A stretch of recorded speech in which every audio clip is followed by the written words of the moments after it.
요한복음 강해를 마치고 오늘 주일부터는 제가 사도행전 강해를 시작합니다. 성경에서 예수님께서 사복음서에서 가장 많은 활동을 하셨다면은 그 다음에 성경에서 가장 많은 활동을 이룬 그런 성경이 있다면 무엇일까요? 아주 다이나믹하게 활발하게 움직임이 있는 그 생명력 있는 성경이라고 한다면 그것은 사도행전이라고 할 것입니다.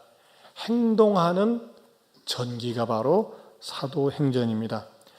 이 사도행전은 전체가 28장으로 되어 있습니다. 그런데 이 사도행전은 누구를 대상으로 해서 기록한 것 같습니까?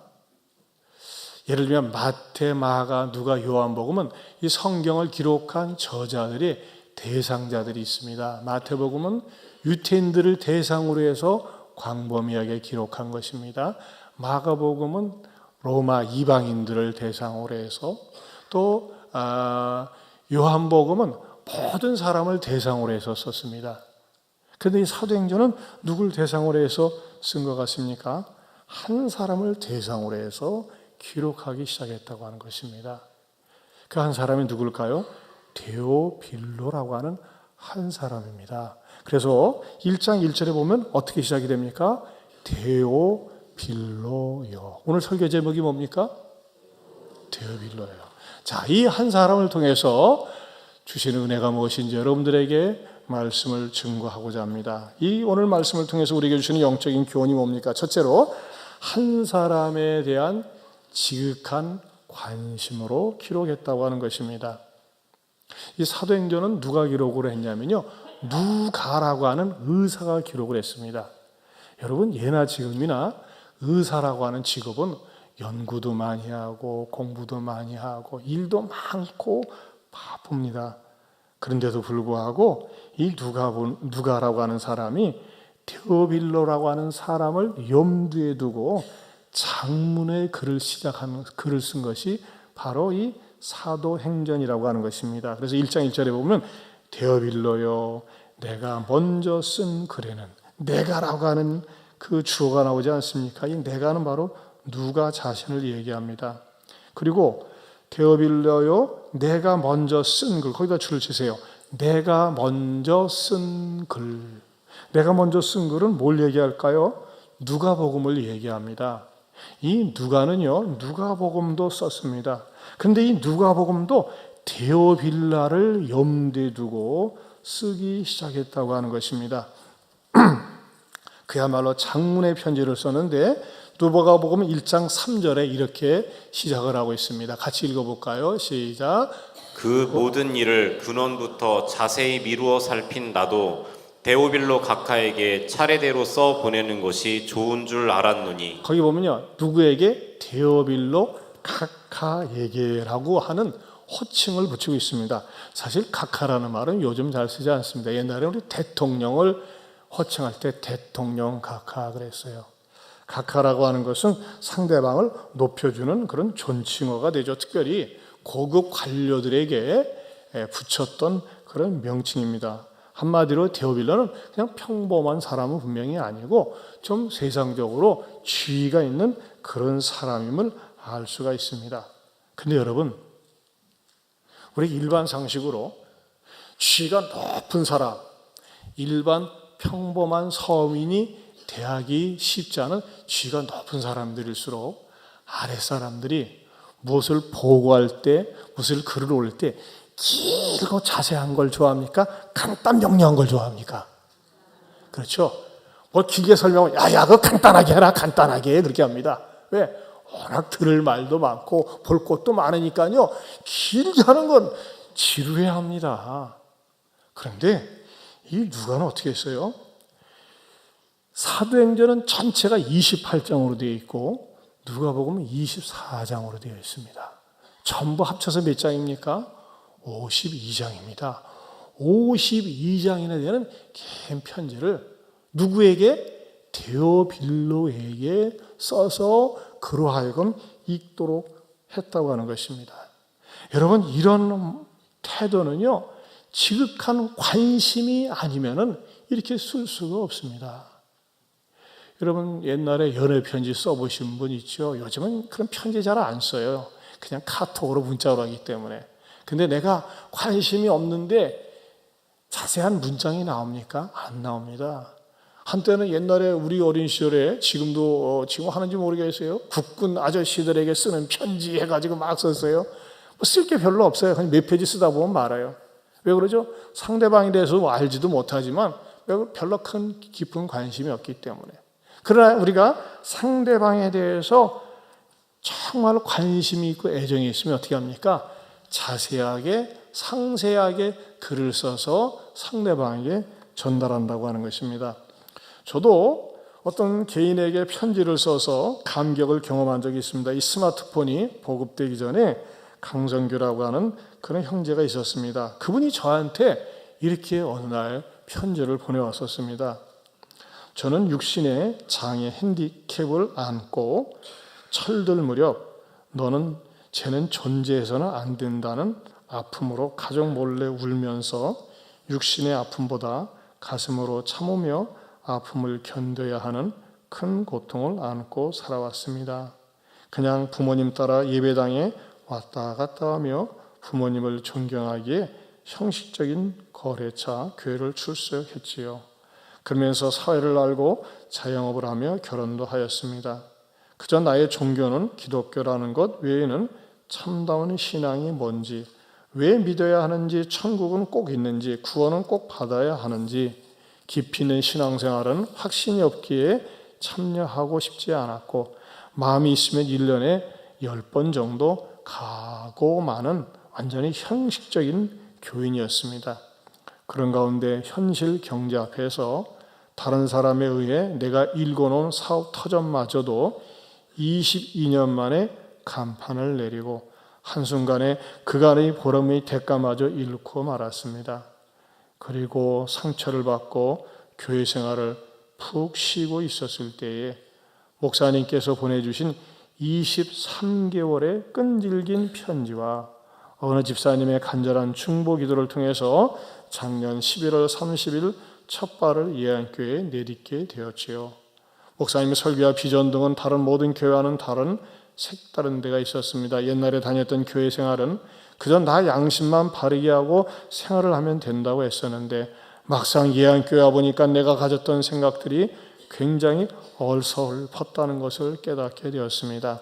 교회 신앙훈련을 통해서 믿음의 기초를 다시 닦고 교정하는 시간이 되었지요.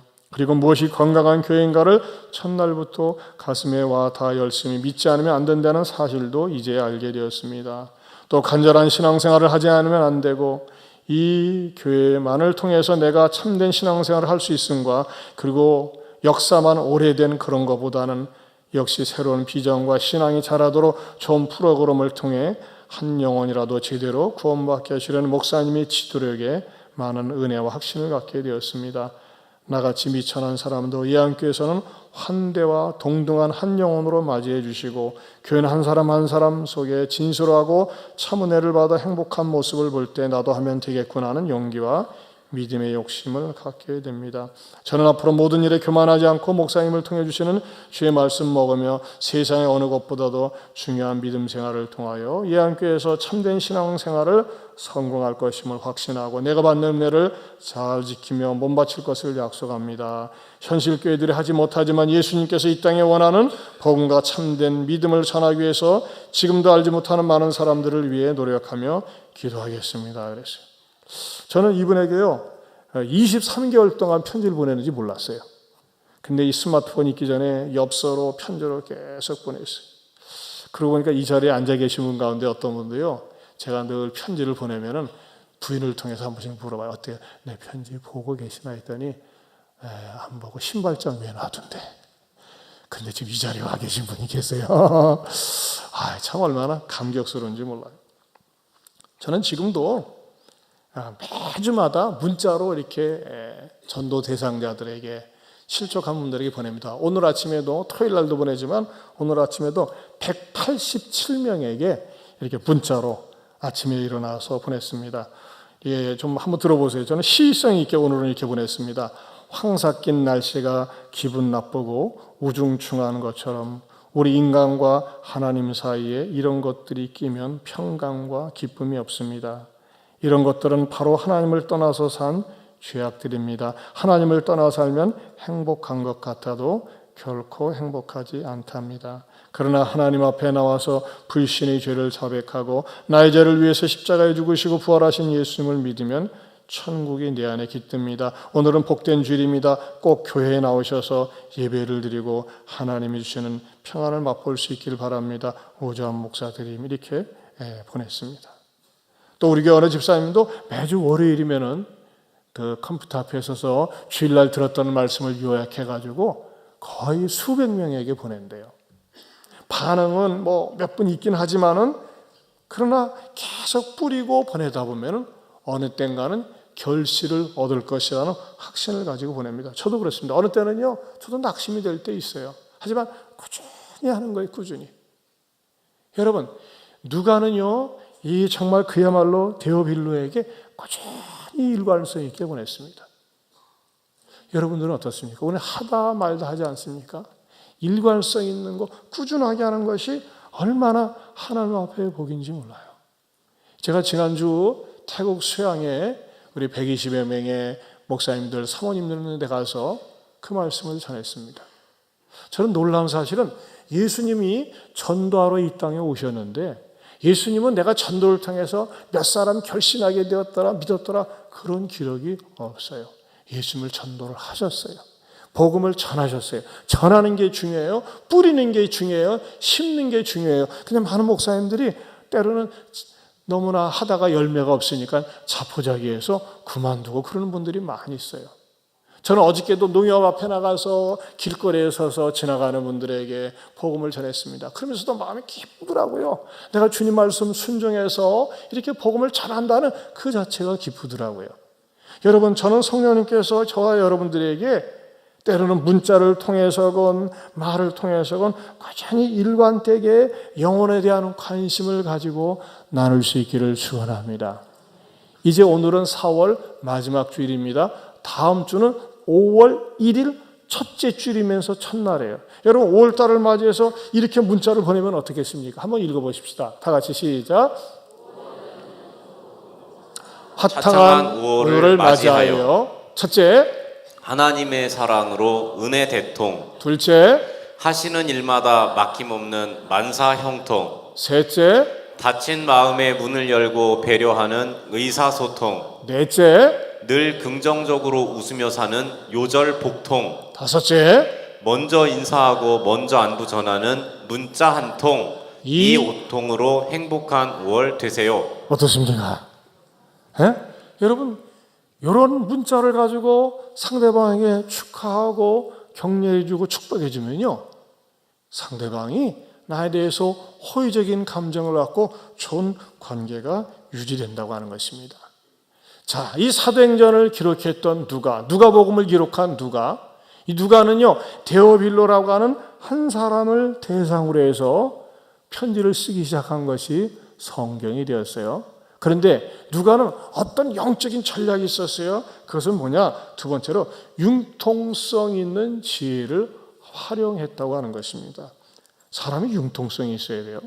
여러분 지금도 그렇지만 어떤 사람이 자기가 어떤 글을 썼을 때 이 글을 이 책을 누구에게 헌정합니다. 그렇게 앞부분에 쓰는 경우가 있어요.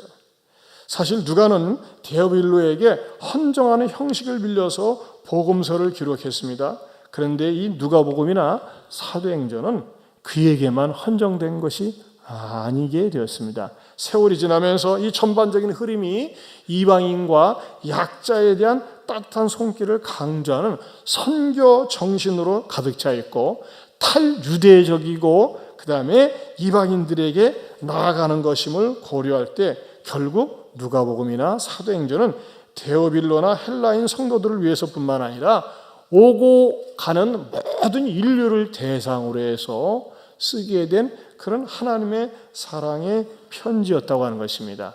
특별히 누가는 세상적으로 높은 지혜 있는 사람을 잘 활용해서 융통성 있게 글을 사용했다고 하는 것이죠. 저는 여기서도 우리가 이 땅에 살면서 귀한 지혜를 얻어야 된다고 생각이 됩니다. 종종 어떤 사람들은 어떤 정치인에 대해서, 권력층에 대해서 연기하려고 할 때 알레르기 반응을 갖고 무조건 엔티 기질을 발휘하는 경우가 있어요. 그것은 바람직하지 않습니다. 하나님은 약자의 편에 서기도 하지만 권력자도 활용하신다고 하는 것입니다. 여러분, 옛날에 김일성, 김정일과 도대체 접근할 수 있는 정치인이 없었어요. 우리나라도 없었어요. 근데 누가 접근했습니까? 전 지미 카터 대통령이 그래도 몇 번 가서 만났어요. 여러분, 이 때로는 정치 지도자들이 말이죠, 뚫고 들어갈 수 없는 것을 들어갈 수 있다고 하는 것입니다. 지난달에 제가 속한 서전주 노회에서 그 노회 목사님들 모임이 있었는데 이번에 당선된 정모 후보가 와서 인사를 했어요. 그때 목사님들이 앉아서 부탁이 있습니다. 차별금지법 어떻게 할 겁니까? 우리 입장을 갖다가 받아들이고 반대할 겁니까? 네, 반대하는데 앞장서겠습니다. 동성애 어떻게 할 겁니까? 네, 저도 소신껏 반대하겠습니다. 딱 표현을 했어요. 얼마나 좋습니까? 근데 그 정치인이 딱 나간 다음에 어떤 젊은 목사가 딱 일어서더니 저는 싫습니다. 이런 목사님들이 모인 자리에 왜 정치인을 끌어당깁니까? 다음부터 이런 거 하지 맙시다 하면서 딱 찬물을 끼얹는 거예요. 아이고, 분위기가 썰렁하잖아요. 제가 이제 나중에 목사님들 문전에서 아주 그 새파란 젊은 목사였어요. 좀 지도를 해야 되겠다. 왜? 그 정치인이 모인 자리가 어떤 목사들의 이해관계라든지 사적인 요구를 하는 게 아니라 공적인 유익이에요. 그리고 성경적인 가치관을 갖다가 이것이 법으로 처리되지 않도록, 그래서 세상의 문화와 충돌하지 않고 오히려 말이죠, 세상을 갖다가 이끌 수 있는 그런 법을 요구하는 건데 왜 그런 것 때문에 막 목사가 목에 힘을 주고 그러냐? 그럼 나는 융통성이 없다. 그렇게 서로 이야기를 나눴다고 하는 것입니다. 여러분, 저는요, 우리 그리스도인들이 정말 좋은 정치인들도 배출해야 됩니다. 이번에 우리 집사님 딸이 한동대학교를 졸업하고 이대 대학원에서 로스쿨을 다니면서 정말 참 우리 집사님과 또 아는 분들이 많이 기도하면서 변호사 시험에 당당하게 합격을 했어요. 이런 딸들이 말이죠, 잘 양육과 훈련을 받아가지고 신앙으로 지도를 받아가지고 세상 곳곳에 이렇게 침투해서 들어가서 아름다운 거룩한 영향력을 끼쳐야 되는 것 아닙니까? 그 가운데 한 분이요, 저는 이혜훈 집사님이라고 생각이 돼요. 저는 이분에 대해서 전혀 몰랐어요. 이분에 대한 동영상이 굉장히 많습니다. 근데 얼마나 정말 하나님을 사랑하고 어려서부터 주일학교 때부터 철저하게 하나님 말씀으로 훈련된 분이에요. 이런 분들이 세상에 나가서 아름답고 선한 그리스도인의 영향력을 끼칠 수 있고 예수와 노를 분명히 할 수 있도록 우리가 이용하는 것이 아니라 활용할 수 있어야 된다고 하는 것입니다. 여러분, 예수님은 만왕의 왕이세요. 그렇다면 여러분, 예수님이 12제자를 데리고 다니면서 3년 동안 공적인 사역을 하는데 비용이 안 들어가겠습니까? 예수님은 하나님의 아들이니까 얘들아 자자 해가지고 하늘 구름아 내려와라, 우리를 덮어라. 배고프냐? 떡을 만들어야 되겠는데 어떡할까? 돌들 하나씩 집어라. 다 같이 기도하자. 그랬더니 떡이 되었더라. 그랬습니까? 아니에요. 예수님은 당신 자신의 유익을 위해서는요, 하늘의 권세를 이용하지 않았어요. 세상에 있는 것을 갖다가 잘 활용할 줄 아는 지혜가 예수님께 있었어요. 여러분, 사실 예수님도 12명이라고 하는 집단, 남들이 보면 떼거지 같지 않습니까? 어휴, 저 사람들 뭐야, 다 커가지고서 말이지 맨날 복음 전하러 다닌다고 하는데 일도 하지 않고 뭐 했겠어요. 예수님의 그 목회활동비, 사역활동비는 어떻게 충당합니까? 그런데 놀랍게도 누가 하는 이것을 갖다가 아주 예리하게 찾아서 가르쳐주고 있습니다. 누가복음 8장 3절입니다. 같이 보겠습니다. 시작. 헤롯의 청지기 구사의 아내 요한나와 수산나와 다른 여러 여자가 함께하여 자기들의 소유로 그들을 섬기더라. 자, 거기 앞부분에 보면 누가 등장합니까? 헤롯의 청지기 구사의 아내 요한나가 등장합니다. 헤롯은 나쁜 왕이었어요. 청지기는 뭐예요? 헤롯의 재물을 맡고 있는 사람이에요. 이런 사람들이 우리 주님을 믿으면서 뭐 했다고 그랬어요? 자기들의 재물로 소유로 주님과 그 제자들을 섬겼다고 하는 것입니다. 누가는 이 부분을 갖다 예리하게 딱 지적하고 있습니다. 뭐냐?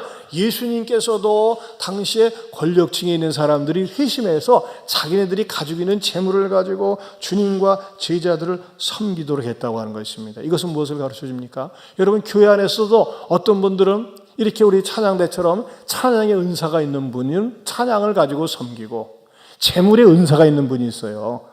돈을 잘 버는 은사가 있어요. 그런 분은 어떻습니까? 재물을 가지고 선교를 하고 구제를 하고 식사를 하고 섬기는 거예요. 어떤 분들은 하나부터 열까지 전부 다 교회 헌금만 가지고 이용하려고 해요. 자기 것을 쓰려고 하지 않아요. 그건 바람직하지 않습니다.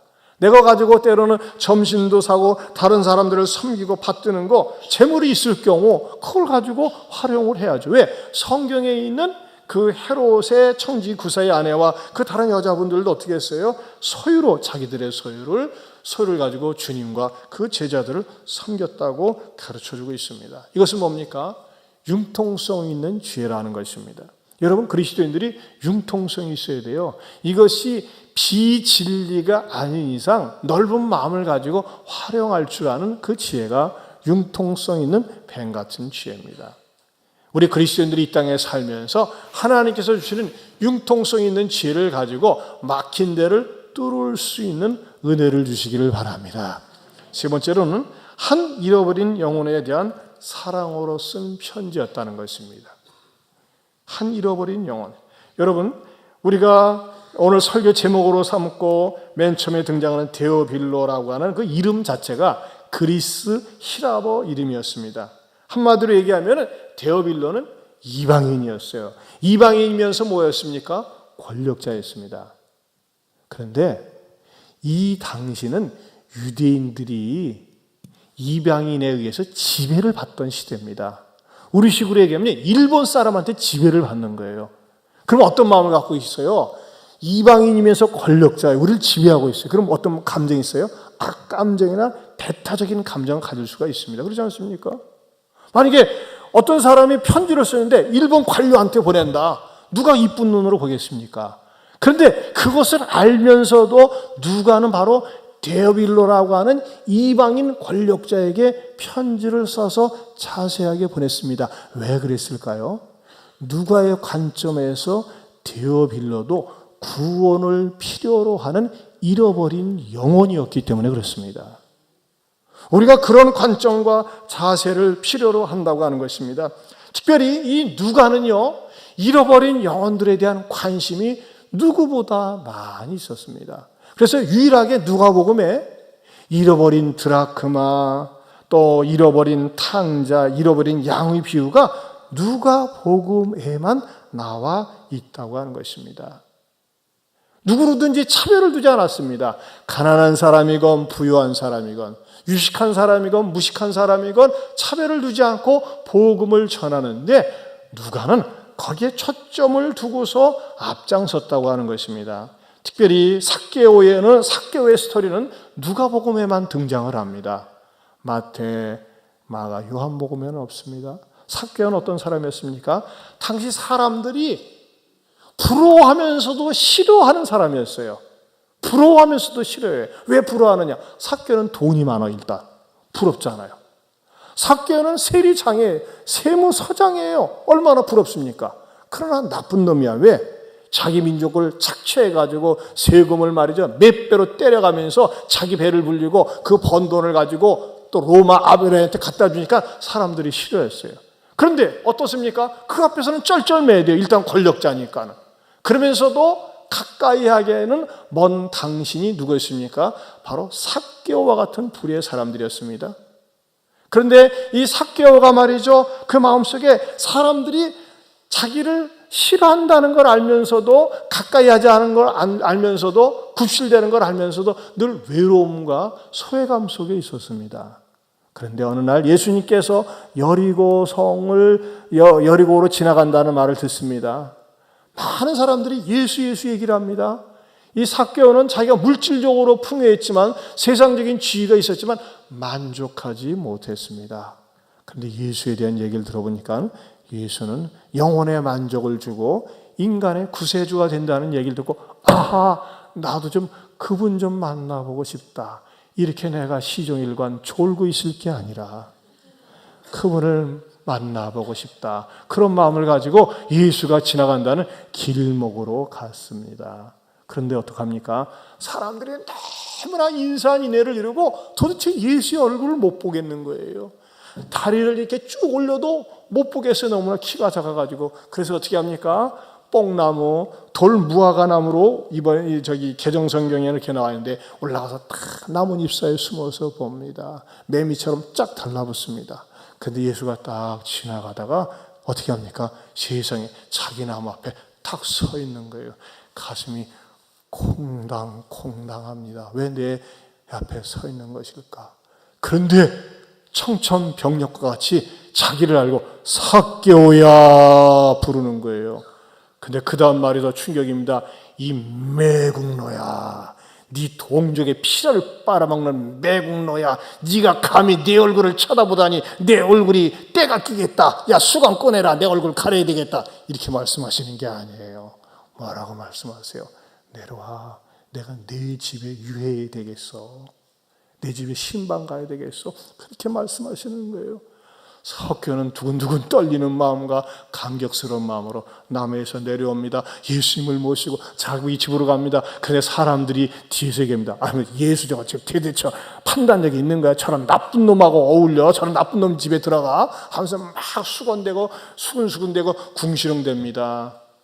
그러나 예수님은 그런 뒷말에 대해서, 궁시렁대는 말에 대해서 전혀 개의치 않고 삭개오의 집에 들어가서 말씀을 나눕니다. 그런데 어떤 일이 일어납니까? 삭개오는 모든 것을 다 주어도 절대 재물을 남한테 줄 사람이 아니었습니다. 모으는 재미로 살았습니다.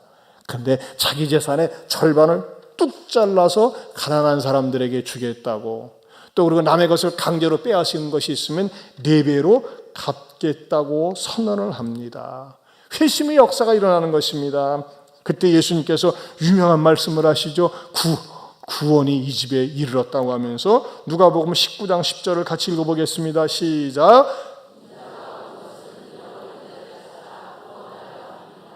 잃어버린 자를 찾아 구원하려 함이라 그랬어요. 삭개오는 세상 사람들이 부러워하면서도 싫어하는 사람이었어요. 그런데 뭐예요? 이 사람이 잃어버린 자였다고 하는 것입니다. 이런 관점에서 데오빌로를 접근한 것입니다. 당신이 권력자이지만, 유명한 사람이지만 당신도 구원을 필요로 하는 사람이다 라는 마음을 가지고 이 누가가 바로 사도행전과 누가복음을 기록하기 시작한 것입니다. 사랑하는 성도 여러분, 우리도 마찬가지 아니겠습니까? 우리 주변에 잃어버린 영혼들에 대한 관심을 가지고 우리도 대해야 합니다. 만나야 됩니다. 저는 성령님께서 저와 여러분의 마음속에 누구에 대해서, 어떤 잃어버린 영혼들에 대해서 끊임없는 사랑을 가지고 접촉하고 만나고 전화하고 주님께로 이끌 수 있기를 주님의 이름으로 축원합니다. 이 자리에 앉아 계셔서 죄송한데 우리 어떤 성도님 군산에서 열심히 신앙생활 하시다가 오셨어요. 근데 어떻게 예수 믿게 되셨어요? 그랬더니 자기 직장 상사가 10년 동안 전도를 했대요. 이분들은 말이죠, 원래 중국에서 유학을 할 때 저녁 때 천수경을 쭉 독경을 하고 잠을 잘 정도로 독실한 불교 신자였습니다. 그런데 직장 생활하면서 말이죠, 자기 상사가 10년 동안, 그리고 뭘 결제 받으러 오면 말이죠, 결제를 하고 난 다음에 어때? 교회 좀 다니고 싶지 않아? 교회 다녀야 되는 거 아니면서 끊임없이 권면을 했대요. 그러다가 새생명 축제 때 초청을 해가지고서 한번 체면상 나가줘야지 하면서 나왔다가 예수님을 믿고 이렇게 기쁘게 신앙생활을 하고 있느라고 이렇게 고백을 하셨습니다. 여러분, 그렇습니다. 우리도 우리 잃어버린 영혼에 대해서 끊임없는 관심과 사랑을 가지고 문자나 애정과 또는 편지나 그런 것을 쏟아부을 때 그 사람이 언젠가 주님 앞에서 쓰임받는 데오빌로가 될 줄로 믿습니다.